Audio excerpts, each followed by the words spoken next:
Қайырлы күн достар, менің каналыма қош келіпсіздер. Бүгін сіздермен ватрушка жасайтын боламыз. Алдымен менің каналыма тіркеліп, видеоның соңына дейін қараңыздар. Жылы сүтімізге дрожж және жұмыртқамызды саламыз. Оның үстінен қант пен тұзымызды салып, араластырып аламыз.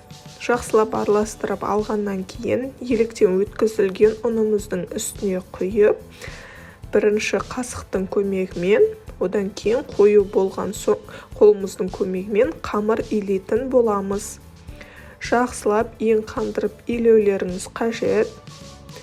Илеп жатқан кезде сұйық майды 3 бөлікке бөліп қосасыздар. Арасында осылай қосып илеп алып, одан кейін тағы да қосып солай 3 рет илеп аласыздар. Сол кезде сіздердің қамырларыңыз жылтырап, қолға жабыспайтын әдемі болып шығады.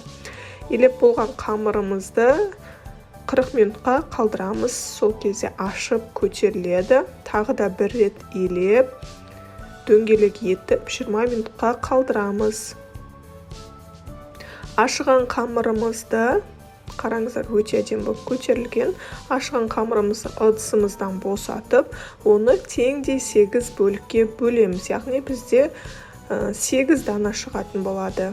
Біркелкетіп бөліп алып, одан кейін дөңгелек шариктер жасаймыз. Қолымыздың көмегімен әдемілеп, дөңгелек етіп, барлығын біркелкі жасап аламыз. Одан кейін пергаментіміздің үстіне қойып шығамыз. Араларын қатты жақын қоймаңыздар, себебі бұлар көтеріледі, сол кезде жабысып қалуы мүмкін.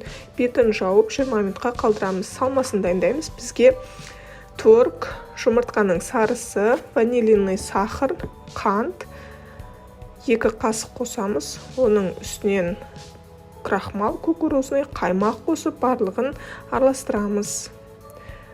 Блендердің көмегімен немесе осылай шаншқының көмегімен араластырып алсаңыздар болады. Сіздерде осындай салма дайын болады.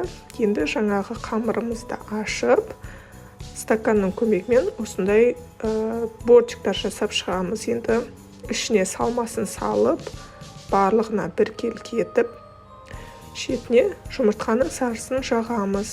Жағып болғаннан кейін 180 градус пеште қызарғанша пісіріп аламыз. Сонымен біздің ватрушкаларымыз дайын. Осы рецептпен жасап көріңіздер. Сіздермен болған айдана сау саламатта болыңыздар.